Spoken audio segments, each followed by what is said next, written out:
Welcome back to another episode of the Nickel and Dime Show. I'm Harry Hughes, joined as always with Caleb McBride, and this is just a wonderful episode because every week we keep going. My New England Patriots keep on playing.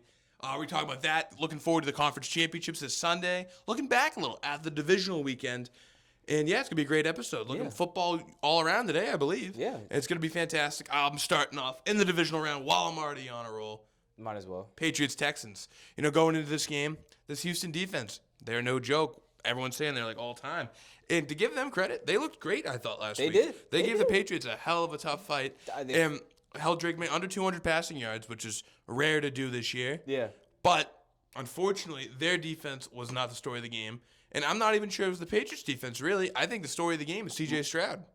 I was going to say Marcus Jones as well. He had a pretty big game. Yeah. I would lean towards more C.J. Stroud. Yeah, he looked just awful. 4 first-half interceptions, which we didn't really capitalize great on, Yeah. We did have, 2 first-half passing touchdowns and a pick six. So we did have 21 at halftime, which sounds great, but they were ugly. It was a pick six, as I said, and then just short field. We only had one real complete drive. That was the first time we scored. Pop Douglas, sweet touchdown on 4th down. Yeah. But yeah, no, it was a nerve-wracking game to say the least.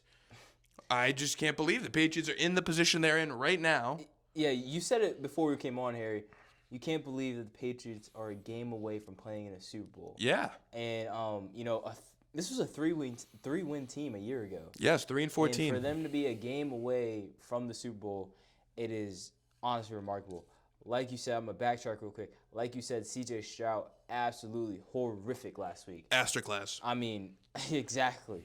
And to the point where people were calling, I think on the broadcast they were talking about the potential of bringing Davis Mills out. Yeah, everyone was talking about that. It was a real That's how bad thing. It was. I mean, this Texans offense could not do anything. They haven't been great all year. I mean, they kind of ended the year how they started the year. Mm-hmm. They couldn't run the football against the Patriots. And they only had one back, and it was Woody Marks. And poor Woody Marks just getting absolutely hammered every time he touches the rock. He's getting, kill shots every time. Yeah, he had 14 carries for, I believe, 17 yards. I think it was 17 for 17, actually. No, I think it might have been that. It might have been. It was that bad. It was that bad. And when you look at the box score, you go, well, why the hell does C.J. Stroud have 47 passing attempts? That's why. And letting C.J. Stroud throw 47 passing attempts, it's just, I don't understand the offensive game plan going into the week from the Texans. I said it during the game. I'm like, all right, well, the Texans just kept trying to run in between the A gap or in between tackles. Why not try to get it outside? I was saying there's no creativity within this run game. You have to have a creative run game, especially when you get to the playoffs. Because why? Teams have had a whole 17-game sample of what your run game could look like, so that they could film study on. Not even that, just you put on film what your team is, and in the playoffs, it's time to spice it up a little bit. Yeah. And it just seemed to me like there was no creativity in the game plan in general, and there was no, especially when it came to the run game. And I also feel like, yes, C.J. Stroud played horribly, but they didn't put him in a great position to be great, to win this football game. And obviously no Nico Collins. Yeah. That mattered. I'm not sure how much. Tank Dell missed the whole entire year. Yeah, Tank Dell was out for the year. But yeah, this game was a tough watch through and through because it was like a war of attrition almost, you know? Like Drake May, as I said, played a pretty bad game for his standards. He had 3 turnovers, 2 strip sacks, and then he might have had 4. No, he lost 2 fumbles. Yeah. Yeah, Will Campbell, love him, but he has been awful these playoffs. Harry was calling for Will Campbell to die. I didn't call him to die. I said move in, bump inside. No, you were saying for him to die. I didn't say not act. I said die, but not actually. We need you. But no, Morgan Moses has been great on the right side, but left side, and we're not going to get a week off. Nick Bonito is another really good edge rusher coming at us. I think you're not. I mean, you're going to have to finish the season strong, because Seattle and LA, verse. Yeah. You're going to play defensive lines good defensive lines for the rest of the way, hopefully. Yeah, hopefully. Yeah, so definitely this week. I think from Houston's standpoint, is C.J. Stroud still the guy in Houston, Harry, or was that just 2 back-to-back? Because it wasn't just one bad performance. It was bad the week before. It was exactly. So, is C.J. Stroud the guy? Yeah, you got to give him another year or two at least, because he's won a playoff game his first 3 years, and his first playoff game was phenomenal. Like, he can play well in these moments. I think just going to the Gillette, going into a fired up place with bad weather too. It was a slick game, and I think, didn't have his weapons. I don't know. I feel like that'd be really tough to can him after that game. Yeah, I'm on the same standpoint too. I wanted to see what your thoughts are, because I think a lot of people were calling for C.J. Stroud or saying that he's bad and that he should be benched and Texans may have to move on, because now his 5th-year option is creeping up slowly, and we thought this guy was on the verge of getting an extension. You would have thought, because even like last year when they went into Kansas City, like they almost beat the Chiefs. Mm-hmm. But he has regressed. Yeah, he has regressed, and I think part of that. Most of it, honestly, is kind of on the Texans organization. Yeah. Catch my drift here. The Washington and the Commanders, right? They went 12-5 last year. Jane Daniels had a phenomenal rookie year. They went on to go to the NFC Championship game. Got killed by Philly, but they made it to the NFC Championship game. Mm-hmm. What happened this year? They regressed. Greatly. Exactly. Yes, Jaden was hurt. I understand that. I get that. And you also had the stuff with Terry during the offseason. And him being hurt too a lot of the year. Him being hurt as well. But they didn't do anything defensively to kind of strengthen up that defense at all. We saw the repercussions. Yeah. The repercussions of not doing that. The whole defensive line, secondary, linebackers too. Offensive line didn't really get that much better as well. And outside of Terry and Debo, technical difficulties. Outside of Terry and Debo, there wasn't really anybody to throw the ball to for Jaden. Yeah, Debo was supposed to be the answer, and that's a tough answer in 2026. And you know what? I was going to say, I said outside of Terry and Debo, but really Debo wasn't really all that great. Yeah, but he hasn't been great. Yeah. I don't know if they thought he was going to be 2020 Debo. What they were bringing in, exactly. Yeah, you got what you paid for. And so, as I said, catch my drift real quick. Mm-hmm. C.J. Stroud, we go to the Texans, right? He comes in rookie year, does great. Sophomore year, does great. And they let Laramie Tunsil walk out the door. He goes to Washington. Yeah. Tank Dell is hurt. They draft a couple of receivers, but they bolster up this defense, but they don't do anything offensively. Offensive line got worse. Mm-hmm. Playmakers went down a lot. They didn't do anything to help to kind of strengthen that side of the ball. I guess they tried to. Because they went out and they got Christian Kirk. Christian Kirk didn't do anything this year. He basically won the Pittsburgh playoff game. That is, but outside of that, you know what I'm saying? Like it's not. He wasn't Tank Dell. He wasn't Tank Dell. Yeah. And I think the loss of Tank Dell combined with, the regression of the offensive line and play calling too, I think that's why you see the C.J. Stroud we see today. And so I bring up Washington to say that the success of their young quarterbacks with the Houston Texans and the Washington Commanders kind of glorified or hid the holes within the team to where when the people making the decisions about the team and the construction, like the GM and the people in the offices, didn't necessarily look hard enough into where their holes were outside of their quarterback. You know what I'm saying? It's like their quarterback made up for a lot of the losses that they had, and it kind of glorified the team a little bit. Does that make sense? Yeah. Am I making sense? Yeah, that makes sense. Yeah. So I don't think that's why I say I don't think all this is on CJ. I feel like CJ was dealing with a lot this year. And yet that's not the excuse about how poorly he played. He does need to play better. But I think we need to hold off on calling for CJ. I think CJ's gonna be fine. I think the Texans are gonna be fine. Yeah, the thing is, he's supposed to be. They drafted him number 2 overall, and you see it his rookie year that he can be a superstar level quarterback. Yeah. You expect your guy in year 3 especially to step up and make the big plays. Yeah. And I think that's gonna help us transition well to our next game. We'll talk about how the Broncos got here. Mm-hmm. Got the Bills Broncos. Josh Allen, to nobody's surprise, loses again. He might be, you don't remember the show with Jillian Michaels, the weight show?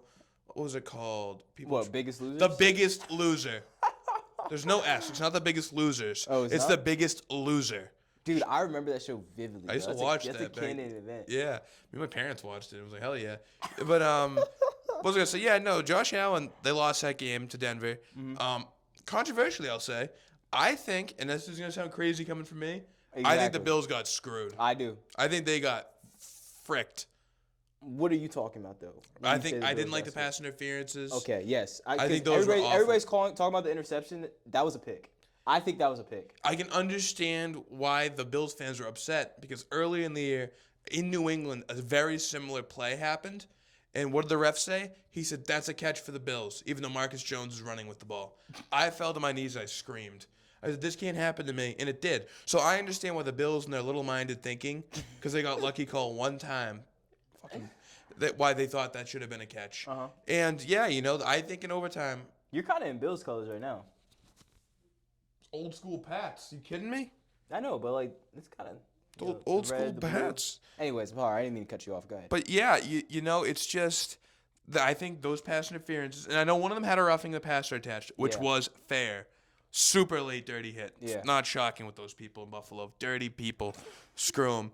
But I think something else has to be said. Did they get screwed? Yes. Did Josh Allen play terrible? Yes. So many turnovers. Yes. They lose by? 3. Yeah, and want to know why? Right before halftime, Superman, the Winter Soldier. Yep. Here he comes. He had 4 turnovers. Yeah. Well, here's one of them. The Winter Soldier going to come save the day. It's me, Josh Allen, running with the ball. Maybe the worst fumble in the history of the sport. It was a bad fumble. It's inexcusable. People were probably so ready to come out and defend Josh Allen, but this is an inexcusable loss. You cannot have 4 turnovers on the road when you are the most experienced quarterback, especially when you have You're the Winter Soldier. You have to be Superman. Yeah. You have to be Superman. What did we say going into this one? Everybody in the video saying you cannot. This is your year. This is. You're the one, homie. This is supposed to be you. No Mahomes, no Joe, no Lamar, and you go into Denver and you drop 4 turnovers. Yeah. What do coaches say all the time?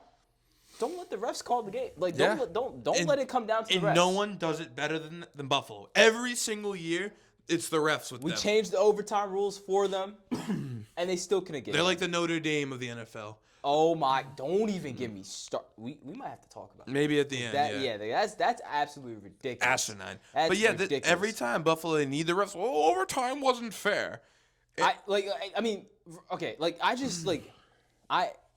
Buffalo has had some heartbreaking losses. I got no problem. Unlike this man, I got no problem with the Bills. I got no problem with the Buffalo Bills fans. But I mean, come on. Cool. You go to the AFC Championship game. What was that? 2020 with the Diggs photo. Yeah. You lose. Yeah. He's getting his lick back. Yeah. Cool. And then the 13 seconds one. I'm sorry. Josh scores with 13 seconds. Your defense got to make a stop. Yeah. You got to make it. There's 13 seconds on the clock. You got to make a stop. And my whole thing is they went to overtime. Chiefs won the toss. They go down and score. Mm-hmm. Bills fans, they cry, they moan. They literally wouldn't stop crying. It's like their big thing. The next week, do you know what happened in the Chiefs game? Remind me. The Chiefs played the Bengals in the AFC Championship. The game goes to overtime again. Oh, wow. The Chiefs win the coin toss, take the ball. They didn't go down and score, did they? The Bengals just say, oh, well, they won the overtime toss. We got fucked. Our season's over. No, they picked off Mahomes, went down, and all they needed was a field goal to win. Just the way it is. So at what point do we get to the, nah, bro, like, this ain't going to cut it? Yeah, and then last year even they were like, well, Josh, he had that first down. Meaning needed the refs again. Well, they screwed us on that tush push. If Mark Andrews catches the ball, they're not even in that position. Exactly. So and then obviously the Bills felt the same way too because they went ahead and fired Sean McDermott. Yeah. Scapegoated. Kind of scapegoat. It's tough. It's tough. I don't know how you keep the GM and then you fire the head coach. Sean McDermott isn't putting the roster together. This roster wasn't good enough. And he said that repeatedly. This roster wasn't as good as the previous Bills rosters. Who is Josh throwing the football to outside of Shakir? Matter of fact, include Shakir in that. Yeah, he's just a solid slot receiver. He's not got one or anything special. But who is he throwing the ball to? And the Bills had a terrific run game, and they didn't. It's like they didn't lean on that in Denver. I don't know if they want to play pretty football. They didn't lead. Like the strength of this team was the run game in the offensive line. That's why James Cook had such a great game. Actually, I'm the one who said that they need to run. Like I said, Josh. Everyone's gonna say Josh needs to be Superman. Josh needs to be Superman. No, you can go back and watch it. I said that they need to run the football. They need to rely on it. James Cook is having a breakout year, not just because of how talented he is, but because how good this offensive line is. And they didn't. It didn't seem like they did that. It seemed like they tried to put the ball in Josh's hands and just let him play superhero. James Cook actually had a pretty good game. But, I just don't. It's inexcusable at this point. Yeah, it is just inexcusable. Yeah, the first interception that Allen threw, the defense picks off Bo Nix, good field position, and Josh throws a pick 2 plays later. Yeah. It's like that's inexcusable, and that's why the Bills, I don't like the Bills fans. I get into it with them on TikTok all the time. On TikTok? Yeah, I do. I go to war in the comments because they're like, "Yeah, right, buddy. You're messing with our dynasty." They call themselves a dynasty. They claim they have an AFC East dynasty, which is exactly why their sad franchise has never won a damn thing, if that's what they pride themselves on. It's just, I don't know. And so the Bills are done. They're going to go home, and they got to find a new coach. Now they're interviewing Sean Brady, Brian Dable. I don't want them to hire Dable. I think that'd be a home run hire. I think Dable would be a home run hire. I think you reunite that duo with Brian Dable and Josh Allen. Dable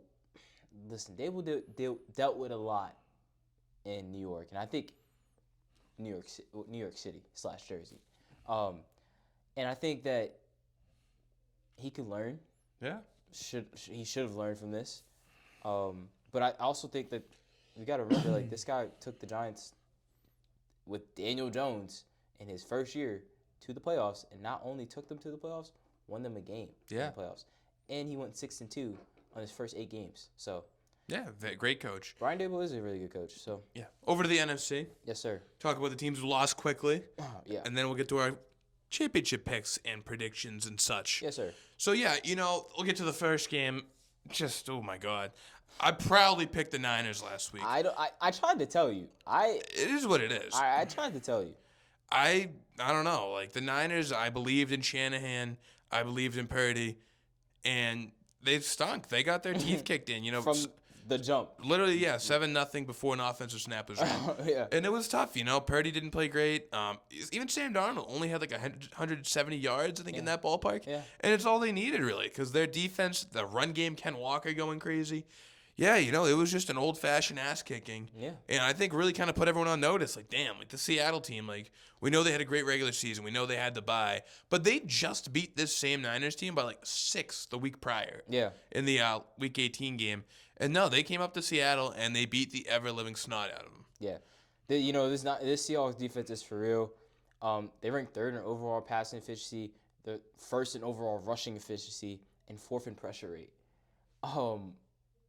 Top 3 in rushing and passing efficiency. Yeah. So it's gonna be hard to move football in general. And the main reason why I took the Niners or the Seahawks is because the Niners literally had nobody left at all. They had nobody left. They had McCaffrey, and then he got banged up and went out. Exactly. Like, McCaffrey got banged out, and that's gonna happen when he leads the league in touches. I'm pretty sure with an injury history. And he's been getting the ball all year heavily. Now you're leaning on him even more going to the playoffs. He's playing 19 games this season. That's good. Like, that's rough. Recipe for disaster. Yeah, like that. And Kyle Shanahan has done and I hate this for the Niners because Kyle Shanahan has done such a terrific job with this team and with all they had to deal with. But at some point, it just wasn't going to be enough anymore. And I felt like it was going to be this weekend, and it ended up being this weekend. This Seahawks team was too good. Sam Darnold and this passing offense didn't have to really do anything because Seahawks were able to run the ball. Yeah, they were on autopilot. They're phenomenal running the ball, exactly. And it's actually crazy that with the game plan they had, that they were able to drop 41 points because they didn't really need to do anything much on offense. Kenneth Walker had an insane game. Seahawks scored in every quarter. Yeah. They scored touchdown every quarter. And so the Niners just had nothing left. They had nothing left. And the power of friendship wasn't enough. Yeah, no, and this game's like the least to really talk about because it's like, yeah, Niners beat up, Seahawks very good. Nothing's gonna happen in San Francisco. Shanahan's they were safe. beat up. They were beat up. Purdy's safe. They're just gonna come back next year and hope they get lucky. And I thought Brock Purdy, I feel like he played well with what he had, like with what he was dealing with. You know what I'm saying? Yeah. It's just a tough situation. It is a super tough situation, and I mean, hey. Yeah, that's really all there is to say about that one. Like, you just get got sometimes. Yeah, and that just happened to be. And then the other game Sunday night. Yeah. This was a game. Thriller. Fantastic. You got the Rams beating the Bears. Mm-hmm. And this game could have went either way for another overtime game. Yeah. Caleb Williams was maybe the play of the year. send it to overtime with an absolute dime back at the end zone to Cole Kmet, I believe. Yeah, it was Cole Kmet. Unbelievable watching it live. I was in disbelief. I couldn't believe what was happening. I was actually texting my friend that's a Rams fan, and I was just like in total shock.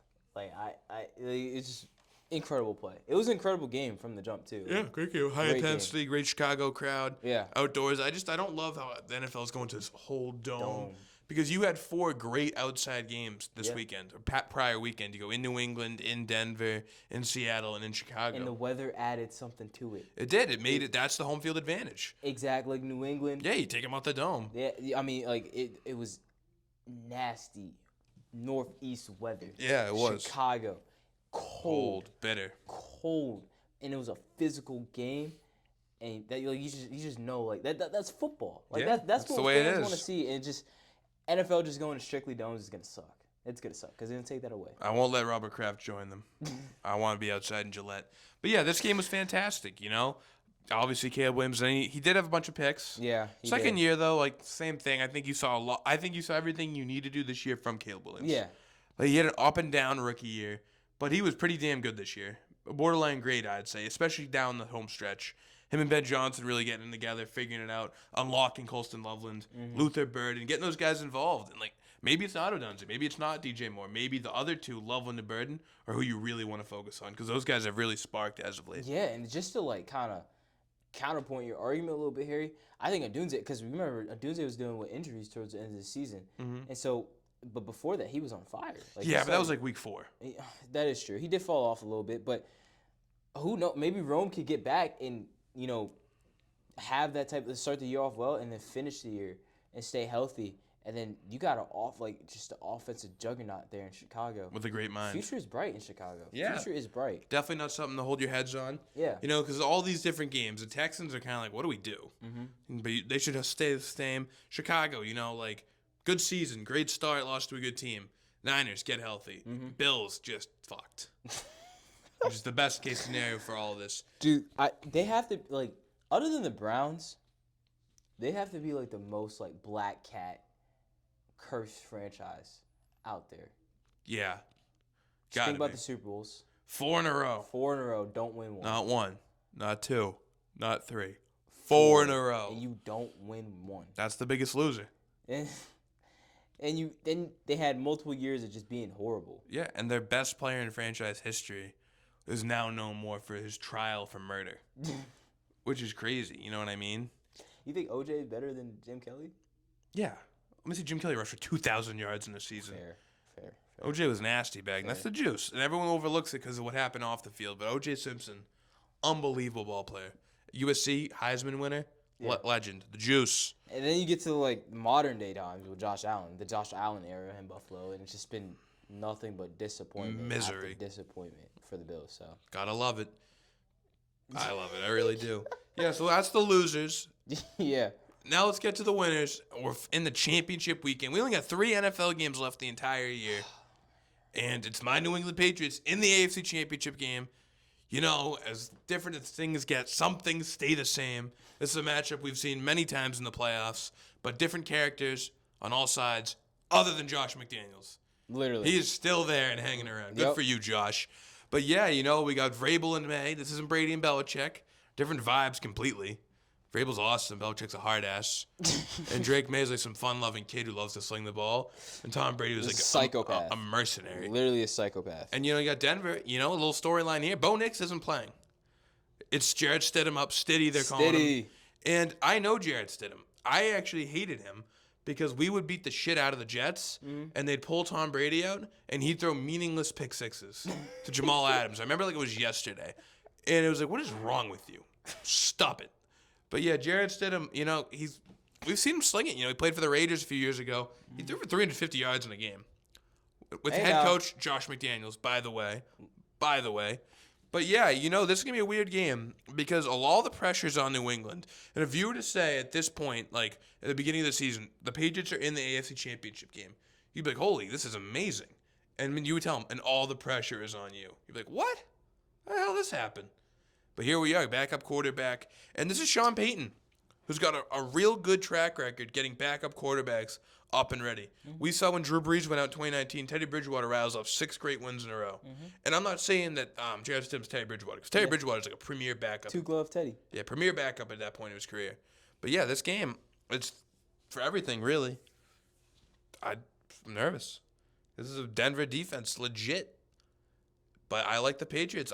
I'm not gonna like. This is the least. I'm picking the Patriots to win in Denver. Right, Brady's wrong. So one thing he can never do in the playoffs is win in Denver. And I think Drake May, one shot, one kill, gets it done. You know, Harry thinks he's slick. He really he did the same thing last weekend that he did. Wow. Might look better without that one off. Harry did the same thing last weekend. I don't think he does. Yeah. I don't think he does. You don't think it does? No. Anyways, Harry did the same thing last weekend. Don't let him fool you. Don't let him fool you. He's trying to build it up, sugarcoat, beat around the bush. What is really the storyline going into this weekend? This is a must-win for the Patriots. You cannot lose this game at all if you're the New England Patriots. You can't lose this game. It would be inexcusable for you to lose this game. You're going in Denver, backup quarterback Jarrett Stidham, who hasn't even played. There's no accessible film on him, on Jarrett Stidham at all, because he hasn't played in a game in 2 years. And I just, I don't think it's going to be a cakewalk for New England, but this isn't a game that they should lose at all. At all. No excuses at all. You have your guy. Your team is healthy for the most part. You got to win this game. You have to win this game. And I don't think Stidham is gonna come in here and lay an egg. Because one of the things that stood out to me was, Sean Payton. First thing he did, he had a list of I think he had changed the lighting. One of the first things he did when he came in to Denver is he had a list of free agents, and the first person he picked was Jarrett Stidham. So there is some belief in him. There is some confidence within Denver, within the building, and what Jarrett Stidham can do. But this is a must-win for the Pats. Must-win. Yeah, I don't know what you want me to do. Do you want me to be like, yeah, we're going to beat the shit out of him. Yeah, it's a backup. No, that's not the right way to go about things. It's a great defense in a weird place. This altitude, it's not like a normal place to play. Dude, I'm not saying you have to say, oh, yeah, we're going to beat the living crap out of them. No. I said we're going to win. What else do you want? I said I expect the Patriots to win. No, but you're trying to, it's shaky, Jarrett Stidham's so dud, I don't know. I don't know if we're going to win. I know. We're going to win. Yeah, I'm picking us to win. I think we're going to win, but, it's there's no, what I'm really saying is there's no confidence from you. You should be more confident. It's the playoffs. It's 60 minutes. Why can't Jarrett Stidham have the best game of his career? The offense for the Patriots has struggled recently. Going up against another top defense, their third in a row. They're getting beat up. The left side of the line fucking sucks. Both getting murdered every play. Got Nick Bonito coming up. Drake May can't hold on to the ball right now because he's got the left side trying to get him killed. I believe in the Patriots defense. I think we're going to win an ugly game. And, I hope we're able to let the offense go in a little bit, but I'm not sure of it. Denver can't run the football. Yeah, that's what I'm saying. Their offense didn't look great before, even when Bo Nix was playing. And what your defense was able to do last weekend and how dominant they looked, especially when they stopped the run. I think stopping the run for you guys really puts everything all together. It really gets you guys flowing.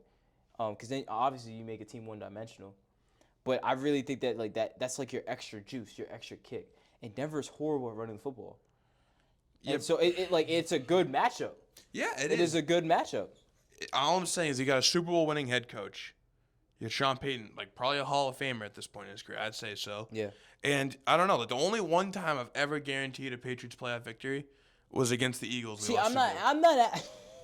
So, I'm never doing that again. And who was that against? I was against a backup quarterback who threw for 500 fucking yards. That is a different scenario. It wasn't like he was the back. It's it wasn't like he hadn't played at all. Yeah, he played the for whole playoff.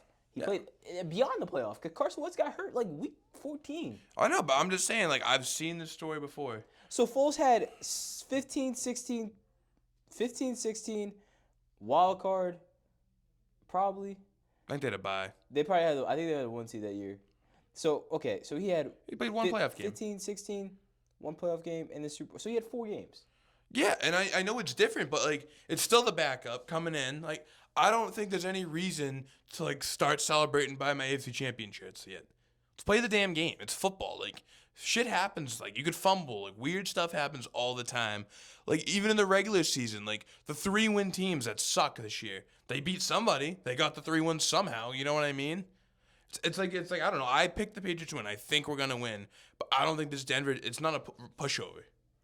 I don't know what's wrong with me saying that. Like, you want me to go like, oh, we're going to go in there, blitzkrieg, kick that shit I was out. just expecting more confidence on your side, you know. It's tough to be confident when, like, we haven't looked great on offense. I know the defense has been looking spectacular. And we're not, like, Denver is historically for the Patriots, a weird place to go. And I don't like, we're not even there yet, which is a weird move. We're flying there tomorrow, the Patriots are. So they're not going to be adjusted because it takes 24 to 48 hours to really adjust to the altitude. They're playing it pretty damn close with a 24-hour thing. So unless they got some weird new technology to get them adjusted, I don't know. I mean, probably. You guys are notorious cheaters anyway, so. Getting used to altitude is not cheating. Well, I mean, you guys probably have, like, you know. I hope we do because it's going to be tough to play up there. Yeah, that's what I'm saying. You guys are notorious cheaters. Yeah, I just feel like you're trying to portray this thing like, oh, Harry, if the Patriots don't go to the Super Bowl, it's really disappointing. We won fucking 4 games the last 2 years combined. I'm not saying. I'm saying that. Actually, I am saying that. If you guys don't go to the Super Bowl, it's not super disappointing, but it's like, dang, how did you not win this game? It depends. And I also feel like it depends on how it looks. Like, if Drake May goes in there and looks horrible, it's like, dang, that's a bad loss. But it's like, oh my God, the last 2 years we have picked 3rd and 4th overall, and then we rallied for a great year. That's what it's Drake May's second year. I'm saying, in the league. But I'm saying, like, if he goes in there and he lays an egg, throws a dud, and he gets outplayed by Jarrett Stidham, it'll be like, dang, Drake May looked horrible, but you still got your franchise guy. I'm not gonna. There's no scenario unless we lose by 80 where I'm like not excited for next year. I'm not saying you shouldn't. But you're saying like, oh my God, Harry, you should be so confident. It's a 14-win football team who didn't do it off the back of their quarterback. They did it off the back of their defense. They're putting in a guy who started in the NFL before. Has been in this system for a few years. The confidence in Denver is that like they don't think it's gonna be that much of a drop. Because Bo Nix is not spectacular. He's not. And I mean, listen, that's your job. Go in there and show them that it is a huge job. Because if he was better than Bo Nix, he would be playing. I don't know. It's tough politically to not play your 12th overall like pick or whatever it was, 10th overall pick. Especially when he's playing solid. It's not like he's like losing them games. I'm just saying the Patriots shouldn't lose this game. I don't think we're gonna. And it would be. I mean, I've seen the Patriots lose to the Jets in the playoffs. Like crazy shit happens. I've seen Tom Brady in 2010 win MVP. Oh, okay. When the Patriots lost to the Jets, all right. Okay. We lost to the Jets in Gillette to Mark Sanchez. So it's like, oh my God, like this would be unprecedented. No, it wouldn't. Like, this shit happens. I'm not saying it would be unprecedented. I'm just saying that there isn't really an excuse this year. Like there is not even this. It doesn't have to be an excuse. It's football. Play the damn game. Like I'm not gonna be like, oh, like, I don't know. Maybe there's an excuse something happens in the game. Drake May blows his knee out in the first play. Maybe I'll make an excuse then.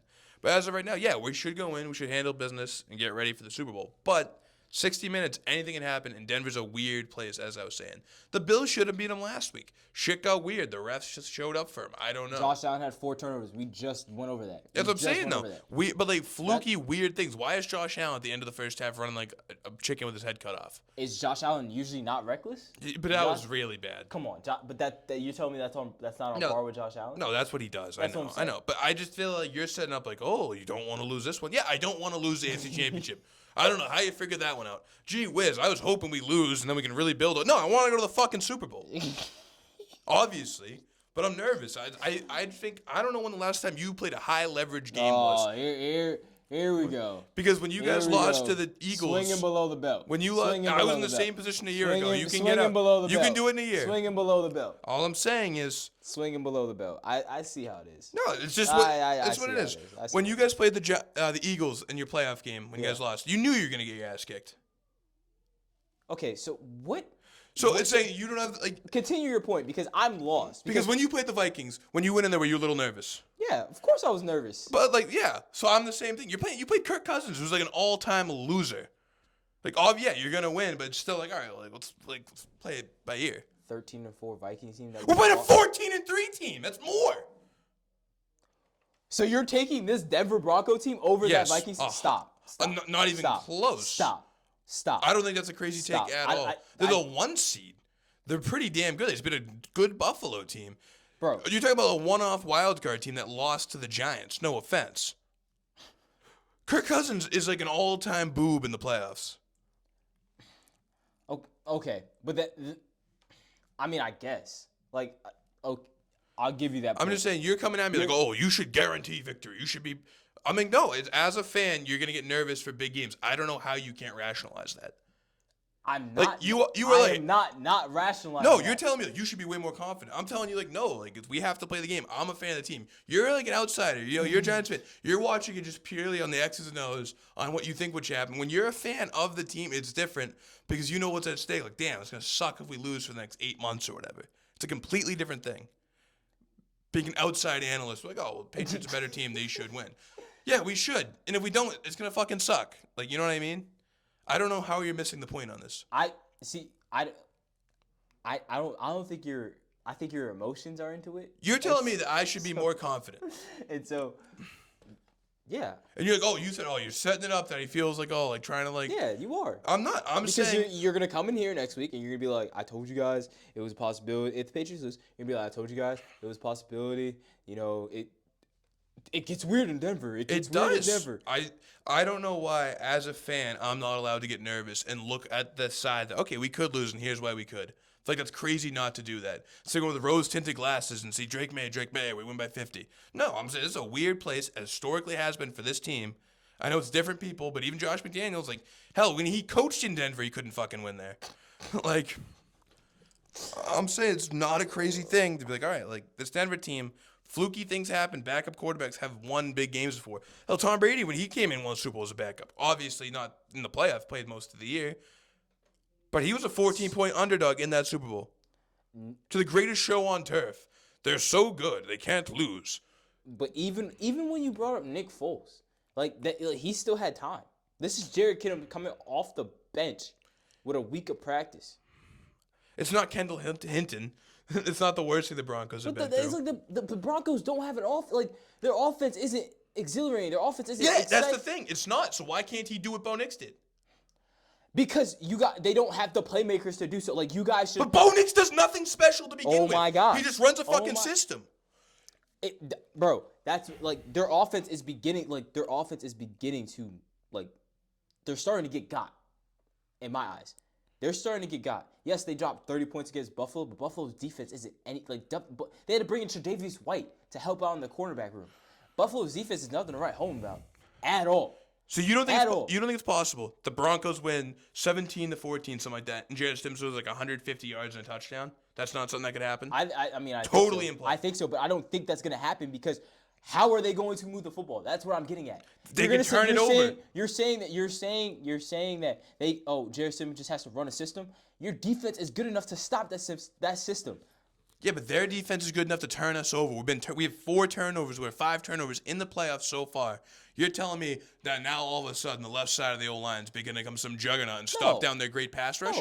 Because Drake May has a real problem fumbling the damn ball on sacks. And I think that I could totally, that happens once inside the 20-yard line, they could go and score. Okay, but you were playing, I think playing the Texans helped you for this matchup because you can have hiccups like you did and not have to go against a superb offense in the Houston Texans. And again, you're not going against a superb offense this week, but you faced a defense that is similar to the Broncos defense. So in other words, you've seen this before. Yeah, I know. On a certain level. And part of the reason why you guys struggled a lot, I feel, is because you guys kept getting 3rd and 8 and longs. Yeah. That's why. You guys weren't really efficient on 1st and 2nd down. So if you guys can be more efficient on 1st and 2nd down, which I think is going to be possible. Why? Because the Texans have a really good run defense, opposed to Denver defense, who can't stop the run at all. So you're going to be able to get ahead of the chains and be in favorable 3rd downs. We'll see, man. That's what I'm saying. I'm saying the system is not going to be able to be put out onto the field because you guys are not going to be able. You guys are going to be able to move the ball, and you honestly, you shouldn't. You shouldn't go into this game. And I don't think you are. I don't think you guys are. I don't think you guys are. But you shouldn't be going to this game thinking, hey, Drake, we're going to drop you back a couple times. First script, first drive should be some play action. Run with Ramondre in between tackles because it worked last week against the Texans. So it's going to work this week. It should. Then, if you want to mix in Travion, cool. Get him on the outside. Get him on the edge. Outside, cool. Yeah, outside the tackles. Cool. But then, what does that set up? Now Drake can have a big game. Drop back, yeah. Now he could drop back. Now he can look for play booty action. deep. No, I agree with you saying, but it is a 3.5 point spread. So which is kind of I feel I don't know. Maybe I'm looking at this too analytically. And you're doing the same thing I'm doing, or you claim that I'm doing, because now you're gonna come up like, how'd you lose this game? And I'm like, what do you mean? I told you all episode why I think we could lose this game. That doesn't even sound like me. You're the one who thinks that way. You know what? I actually been a lot better. I'm thinking with the Patriot hate this year. I've actually been a lot. You have no reason to hate the Patriots. You guys beat us. We've never done wrong to you. That's right. Yeah, we're not the problem. That's right. I mean, it was a million years ago, and I've celebrated so many times since then. Not a million years ago, but yeah, that's right. Yes. But I'm just saying, maybe I'm being very ignorant, but I just don't see a way Denver's able to. I'm not gonna say hang around. I don't see a way that Denver is going to be able to win this game. It's any given Sunday. Unless the Patriots are very, very foolish in their play calling, then okay, I can give you a point. But my thing is, how do you slow down a great pass rush and a great defense, which the Broncos have? Run the football. Yeah, run the rock. What do you guys do well? You guys, especially last week, or as of late, run the football. You guys were able to move the ball against the Texans. You should have no problem doing against one of the worst run defenses in the NFL. Yeah, I hope so. I could see that. No, I agree. I think Ramondre should have a good game. I think maybe even Drake may. I know we put in a few weird little option looks with him. Yeah. Would like to keep that going. Yeah. Potentially. Let him use his legs because that time of year, you slide, be safe in the regular season. This is what you're sliding for. Yeah. So you can really run the rock now and use your legs. But yeah, so we're both picking the Patriots, I assume? Yes, both picking the Patriots. Yeah. On to the NFC. Yes, sir. Seahawks, Rams. Oof. Who do you got and why? I'm rocking with LA. I know the Rams haven't looked. I'm rocking with LA, but I'm kind of how you feel with the Patriots because the Rams' offense hasn't looked great in totality of late, but they have shown up in moments, I believe. Yeah. And Matthew Stafford has shown up in moments. A big third down in Chicago. He throws, mind you, he's on the opposite hash, throws an out route to the Bears sideline to Devontae. Mm-hmm. That was a great throw. Devontae's covered. Absolutely insane throw by Matt Stafford. And I think Devontae's still working his way back. And I think it takes a little longer to come back from injury. Especially a hammy. Exactly. When you're an elder statesman of the receiving group. Exactly. So and I think the Rams like I said, the Rams were able to make plays offensively down the stretch in Chicago. And so yes, it may not have looked great in totality, but I do think that they can make enough plays. They have enough playmakers to be able to win this game. And the Seahawks defense is very, very scary. And honestly, I think Sean McVay is going to have to coach a great game. He's going to have to call a great game, and he's going to have to manage a great game as well. It's going to be a lot on his shoulders because he's going to have to play head. He's going to have to be a great head coach and a great play caller. Mm-hmm. And that is a lot to ask, but I do think he is capable, and I think Matthew Stafford is able. I like Kyron Williams and Blake Corum. I think the Rams have been able to run the ball pretty well over the last couple of weeks. So I don't know. I'm nervous, but I'm rocking with LA mainly because I kind of trust in Matthew Stafford. Yep, been there before, done that before. Exactly, and because also I just want to be right, and I picked him to win the Super Bowl. So yeah, you got to rock with you. All right. Yeah, I'm going to this game. Obviously, it's the third time these teams have met. Yeah. Split 1-1. The first two games were phenomenal. I believe they're separated by 1 point total in the year and 5 or so yards in the year in their two games against each other. So I remember the last matchup, very controversial. yeah, I think the Rams were screwed. They were screwed. They The were two-point screwed. conversion. They were screwed. But that was in L.A., in SoFi, the Precious Dome. No, was that in Seattle? It was in Seattle. Oh, so they won in each one? They each won in each other's home? Like, beat them? Or the Rams go 2-0? No, the Rams lost in Seattle. Okay. Yeah. Yep, I was flipped that. Yeah. Yeah, okay. Yeah. Both home teams won. Yes, that makes sense. I was, flipped that in my mind. Yeah, and, I was with the Rams all year. I was for a little bit. And I saw Seattle. Like, Sam Darnold's doing great. JSN's. Ooh. Ken Walker. And at the time, Zach Charbonnet. And their defense is just riddled with monsters. I think that Zach Charbonnet loss is going to be pretty Pronounced. Pretty, yeah. Well, you got Nick, was it Manawari? How do you say his last name? The safety? Yeah. Yeah. Manawari? Something like that? Something like Yeah. that. Yeah. South Carolina cat. Yeah. Yeah, very good player. Very Witherspoon. Their corners with Jackson Jobe, or Josh Jobe plays pretty solid out there too now. Yeah. Which is crazy because he used to suck. Yeah, and I think Kobe Bryant gets mixed in too. I Kobe Bryant. think they moved And Kobe Woolen, Bryant. he's like almost like a bench guy now. Yeah, I think they actually moved Kobe Bryant to safety, I want to say, or at least the nickel type of deal going on. But yeah, this Seahawks defense is great. Yeah, so this game, to me, is almost a coin flip. Because we've seen it before. The first two games were coin flips. Yeah. So I'm gonna know what it makes good TV, makes good podcasting. I'm going with Seattle. Okay. And I would anyways, even if you did, because in Seattle's a weird. It's tough. It's a weird tough, place. Yeah. Not like Denver, not the elevation, but you got the 12th man getting crazy. It's probably gonna rain a little bit. I don't know if you could fact check that for me or not. That'd be pretty nice. I'm looking. Yeah, look. Yeah. Yo, I just think Seattle. I love what Mike McDonald's got going. And I just trust them to play smart, sound football. I'm not going to say gonna do to the Rams what they did to the Niners, because that was crazy. You know what I mean? They're not going to win 41-7. And this might be like a lower scoring game you think, like 24-23, something like that. But yeah, I'm going to take the Seahawks in a great game. Comes down to a big play at the end maybe. And I think if that play is the Rams offense versus Seahawks defense, it could be anyone's game. Yeah. But if it's the opposite, yeah, it might be the Rams that win because I trust their defense a little more than Seattle's offense. I was gonna say, the Rams defense, their pass rush kind of lacked a little bit last week against Chicago. Yeah. And I think I'm looking for Physique, however you say his last name. Really, that front seven for the Rams to kind of bounce back. Yeah. But yeah, I'm gonna roll with Seattle. I'm gonna trust in Darnold, which that's another weird thing saying now. If Sam Darnold, if the Seahawks win and Sam Darnold makes the Super Bowl, he'd be the first USC Trojan quarterback to play in a Super Bowl. Really? Mm-hmm. He'd be the first of that draft class to play in a Super Bowl too. That as well. Which is crazy. Insane. No, it's really Do you think that was a betting? You think that was the betting? You could have bet on that. Which quarterback would be first to make a Super Bowl? You can bet on anything.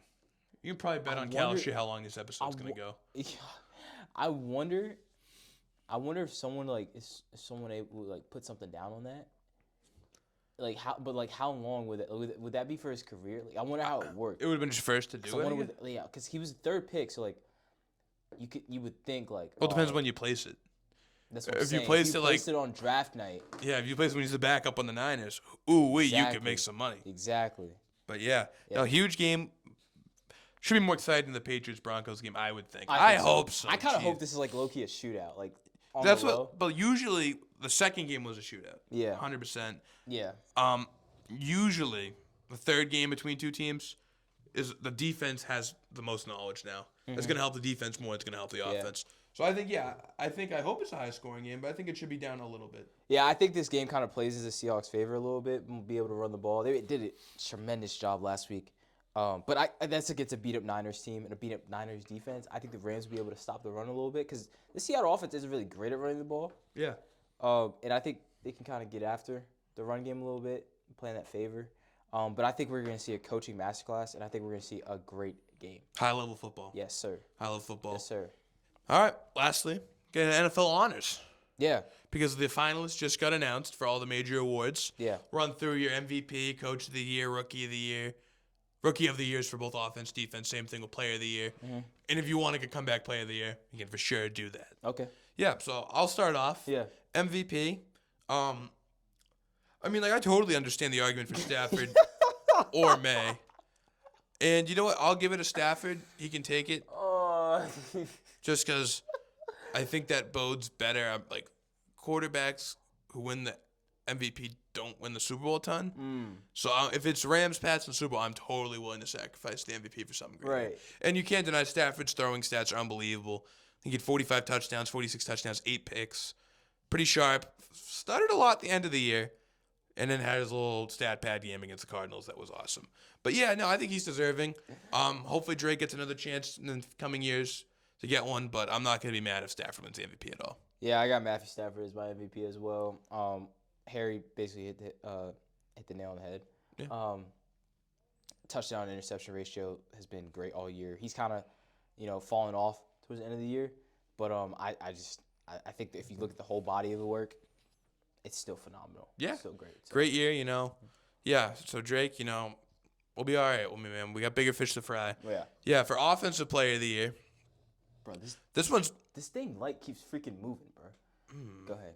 Offensive Player of the Year is a weird one. Mm-hmm. Lots of great candidates. Yeah. You could argue JSN. Yeah. You could argue CMC. CMC, Puka. Any of those guys are really worthy.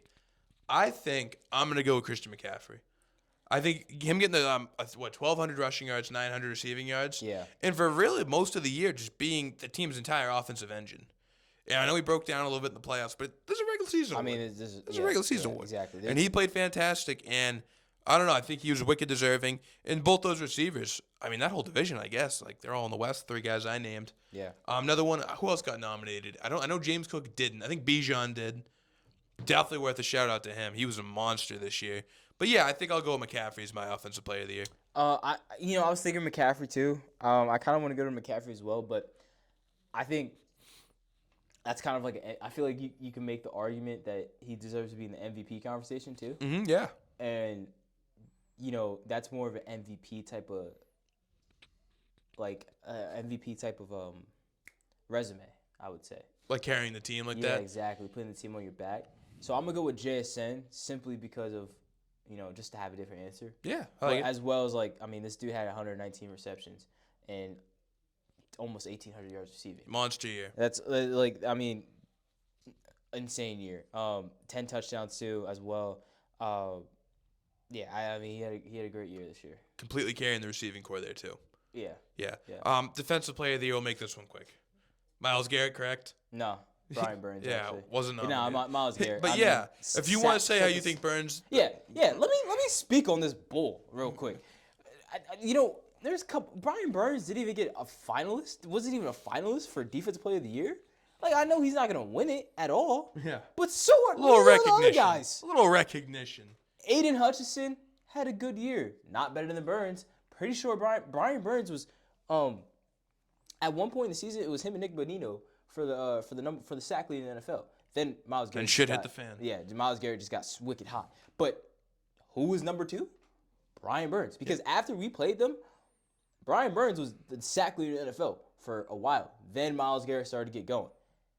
Then Burns slipped to the 2. So you don't have the number 2 sack leader that was 16.5 sacks, dang near a sack a game. Yeah, And when you have Michael Parsons, and you have other edge rushers too. It's not like it's all linebackers. Exactly, there's other edge rushers there. Michael Parsons, I know he got hurt. Even then, he only had 12.5 sacks. Mm-hmm. Aiden Hutchinson did not have as good as a year as Brian Burns. Free my man Burns, bro. Yeah. Free Spider. Yeah, because obviously Myles Garrett sets a sack record. Yeah, take it, man. All you, man. You got no it. worries. You got it. But yeah, I agree with your point. I didn't realize it until I kind of looked into it, and he totally did get gypped. Yeah. So I agree with you on that completely. Offensive Rookie of the Year. Let me hear what you got first. You going with? Come on now. Come on now. You going with Dart? Jackson Dart. Yeah, Jackson Dart. Listen. You could say it's biased. I don't care. I really don't. I saw Tyler Shuck was getting. Yeah, he's nominated. Was getting nominations for Rookie of the Year. Mm-hmm. Jackson Dart had a better year than him. He did. Jackson played more games. Okay. Yeah, what does that mean? Okay. That's a weird slight. Cool. For an award. Cool. Yeah. Jackson also he had 25 touchdowns. Didn't start playing until week 4. Mm-hmm. Come on now. And he missed a couple games too. Matter of fact, with him missing a game or two and not playing a week 4, I'm pretty sure their sample size is a lot closer than what most people think. Mm-hmm. And he still has a better passing rating, touchdown to interception ratio than Tyler Shuck. Yeah. So, say what you want. Yeah, I agree. I agree with your argument of Dart over Shuck. Yes. However, my rookie of the year, I'm going with Ted McMillan. Yes, that's fair. Yeah, he That's was a fair. monster. I want to say Travion, but like he's our running back too, so like I'm not gonna get all up in my bricks about that, Yeah. But yeah, no, Ted McMillan's a monster. Yeah. Brought the Panthers like offense, like really was what I think changed them. Bryce got a guy now. Yeah, I was gonna say they got a Big ass dude, number one. big ass dude he can trust. He's out there for him. So yeah, I got Ted McMillan. Yeah. He's not a Jamar Chase level rookie of the year, or Justin Jefferson, or even a Malik Neighbors, one of those guys. But he's gonna be a damn great receiver. Yeah. And he already is. So yeah, Ted McMillan, my rookie of the year. For defense, it's a little weird. I don't really know. I've looked into it. It's Carson Schlesinger from the Browns. Yeah. I think he's the heavy favorite, and this might be weak on my point. Him, maybe Nick Amon-Warren. I was gonna go Nick. Yeah, so. he's been fantastic. But I remember Carson Schlesinger picked off Drake May. I was like, oh, that was a good play by him. So I don't know. He's the favorite, and I've heard from Red Zone stuff. I don't watch the Browns. No Abdul? No, I don't got Abdul. The numbers, the counting stats weren't there. Pressures were. He had some good pressures. Pressures were there. Yeah. Coach of the year. Yeah. Yeah. Are I'll make it easy. I'm picking Mike Vrabel. I mean, there had to be a Patriot I was picking. I think this is my spot. Definitely Mike Vrabel. I think I'm going Ben Johnson. Two coaches have done similar things. Yeah. But I think Ben Johnson is a little bit more impressive than Mike Vrabel. I know Mike Vrabel turned a 3-win team into a 14-win team. I get all that. But what Ben Johnson was able to do, kind of revive, I know it's a little early, but kind of saved Caleb Williams' career. Brought some moxie, some swagger to Chicago. And just brought life and belief and just juice back into that building. And I think this offense, for what it's going to turn into, I mean, he's done a great job. He's done a phenomenal job. Yeah. Also, I'll mention Kyle Shanahan, too. Yeah, getting it done with less. Yeah. Kyle Shanahan's like Kyle Shanahan. Yeah. You know what I mean? Yeah. I feel like it's almost a first-year coach award. Right. In a way, unless you're doing a job like a Kyle Exactly. Shanahan. Because the other names were McDonald and Cohen. And not McDonald's a second year, actually, but Liam Cohen. Yeah. Like a breakout year for a coach. Exactly. Yeah. Lastly, what we got? Go ahead. Got the comeback player of the year, but if you want to say something about coaches. No, All go right. ahead. Comeback player of the year. I mean, shit, if I'm going to give McCaffrey offensive player of the year, might as well give him comeback player of the year. You know what I mean? I feel like it's pretty simple. Yeah, I was going to say, I didn't have McCaffrey for offensive player of the year, so I'm going to take him for comeback player of the year. I mean, Harry listed off all his stats, but like he literally, talk about Josh Allen being Superman. Christian McCaffrey was really Superman. Yep. As much as he could have been, because he's not the quarterback, so the ball isn't really in his hands all the time. Well, but it really was. Well, it really was in his hands all the time. Yeah. And just his all-purpose yards, led the league in touches, was top 10 in receiving yards for majority of the year. I don't know if he finished the year top 10 in receiving yards. I doubt it, because he only had 900. But I mean, he was in like post mid-season, he was top 10 in receiving. Yeah, yards he was a beast as a running back. So and just his performance in Philly, too. Yeah, kind of went off there. So I'm gonna give him comeback player of the year. Awesome. Yeah. Anything else today, guys? Yeah. We need to speak on this. Oh, the Notre Dame. Yeah. This is so some news broke out, and I heard speculation that Big Ten, SEC were arguing. Not speculation. This is actually facts. Yeah. Big Ten, SEC were arguing about how many teams they should expand in the playoff. It was between 16 and 24. I hate both of those. Yeah, it's so much. I hate both of those. And so, I get the notification from Pete Thamel today that we're sticking with 12-team playoff for 2026, but it said for 2026. So that means change is coming soon. Yeah, At least I thought. Yeah. There's still change coming in 2026. Yeah. The change is, ladies and gentlemen, Notre Dame, if they finish in the top, what is it? If they finish 12. in the top 12, if they finish in the top 12, they get an automatic bid into the playoffs. For the Power 4 teams, or there'll be 4 conference winners that get a bid. Mm-hmm. And then, on top of that, Notre Dame will get a bid if they finish in the top 12. Would you just ask them that? It's so dumb. If I was Notre Dame going forward, I'd be like, fuck you. Like, if I was an asshole, I'd be like, I'm going to schedule all FCS teams That's and what I'm march saying. my way into the playoff. But they can legitimately do Because that. they pick their own schedule. They're not in a Exactly. conference. They It's can legitimately nuts. do, like, you are giving them all the power. Yeah, How is why? this fair? They get to keep everything that they make from making the playoffs and winning each game. They get to keep all of that. Yeah, It doesn't go to a conference. It's So crazy. like, and other teams, they have to divide that up between the conference. That is not fair. That is not fair at all. And so we're giving this is like what we and Harry were talking about with the overtime rules changing with Josh Allen. This is literally that situation. But like on steroids. But on times 10 million. Like this is ridiculous. Are we serious right now? Yeah, it's a crazy move. Are we serious? I woke up. I'm like, this can't be right. This can't be right. Oh my god, yeah, weird one. So we're just giving we're just giving out bids basically. Yeah, we're not earning bids. We're giving them out. Hey, if I'm Chance Miller, AD at Coastal Carolina, we want a bid. Yeah, come on, hook the shots What up. are we doing, bro? Yeah, just terrible. Not good for the sport. This is horrible for the sport. This is horrible. And you know how many so basically it's not a 12-team playoff. It's an 11-team playoff. Because Notre Dame, yeah. Because they can still lose their 2 games and still be ranked right exactly. in the 10. So they could schedule USC. They could schedule the rivals. They could schedule USC. They could schedule Texas. And they could lose to both of those teams. And they could just schedule. They could play an ACC schedule and not have to play anybody legit in the ACC. Yeah, they won't play Clemson. They won't play it. Yeah. Oh, Clemson. Yeah, you never know. Yeah. They won't play Miami. They won't play. I don't know who else is legit in the ACC. They won't play. SMU? Yeah, SMU. They'll play. Yeah. They won't play. It's a weak class conference. That's what I'm saying. So they're gonna play this is horrible. You got 2 ACC teams in. If there was an asterisk on this, you got to schedule 7 games against 9 or more win teams, then okay. Yeah. All right. Or you got to schedule 7 games against teams in the top 20. Yeah, that'd be fair, I guess. Okay. But yeah, this is just a crazy move. This is just ridiculous. A bad move for football. Horrible for the sport. Bad day, sad day. Notre Dame is just some crap. Are they the Buffalo Bills of college football? Oh yeah. Fugazi move. So fugazi. But yeah, we had to end the show with that. That was just horrible. Yeah. Acidine, like Harry said. Yeah, that's my word for it. Thank you for watching. Another great episode of Nickel and Dimes. We'll get some content out next week. Yeah. In the next 2 weeks as we head towards the Super Bowl. Hopefully it's happy content for me. If not, it'll be a good watch because I'll be pretty devastated. Yeah, it will be. People feed off my devastation. Will be. We might actually have to record your live reactions. That might happen during the Patriots game, either for the Super Bowl or for the AFC Championship. Yeah, no, we'll might do both. I hope we're doing both. But yeah, thanks for watching. Follow Instagram, YouTube, subscription there. Social media. Twitter, TikTok. You know all the basics. We're everywhere. Yes, sir. Yeah, thanks for watching. Have a good one.